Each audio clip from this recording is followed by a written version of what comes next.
જય જોહાર, જય ભીમ, જય ભીલ પ્રદેશ। હું છું તમારો મિત્ર નવલ ભુરિયા।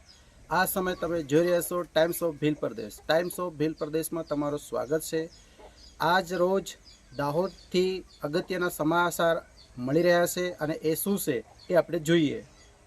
ગઈ તારીખ 1 જાન્યુઆરીના રોજ એમજી રોડ ઉપર એક જ્વેલર્સની દુકાન આવેલી છે। દુકાનના માલિક પોતાએ 20 લાખ રૂપિયાની એક થેલી લઈ અને પોતાના ઘરે જઈ રહ્યા હતા।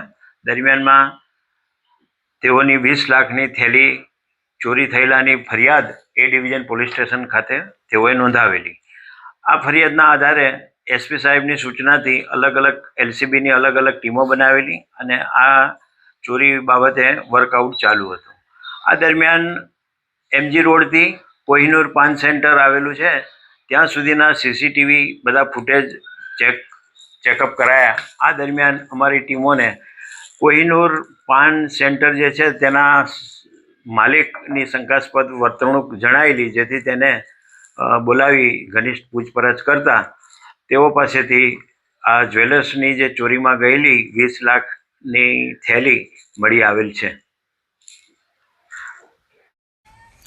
જે પ્રમાણે તમે જોયું કે સોના ચાંદીના વેપારીની થેલી પાનના દુકાન પર ભૂલી જાય છે અને ઘરે જતા રહે છે અને 2 થી 3 દિવસની અંદર એને ખબર પડે છે કે મારી થેલી ક્યાં છે। ત્યારે ઘરના લોકોને પણ પૂછે છે, ત્યાં પણ એને મળતું નથી।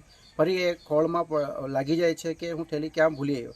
ત્યારે એ ડિવિઝન પોલીસ ચોકીમાં એક ફરિયાદ નોંધાવે છે અને પોલીસ મારફતે આ થેલીને ખોળમાં રહે છે અને પોલીસ આ થેલીને ખોલતા પાનના ગલા સુધી પહોંચે છે અને પાનના ગલાનો જે માલિક હોય એને પૂછવામાં આવે છે કે અને થેલી ત્યાંથી એમને મળે છે અને આગળ શું છે એ તમે જોતા રહેજો।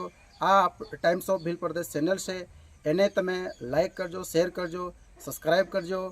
ઘર ઘર, ડુંગરા ડુંગરા હરેક લોકો સુધી ઉગાડજો। જય ભીમ, જય ભીલ પ્રદેશ।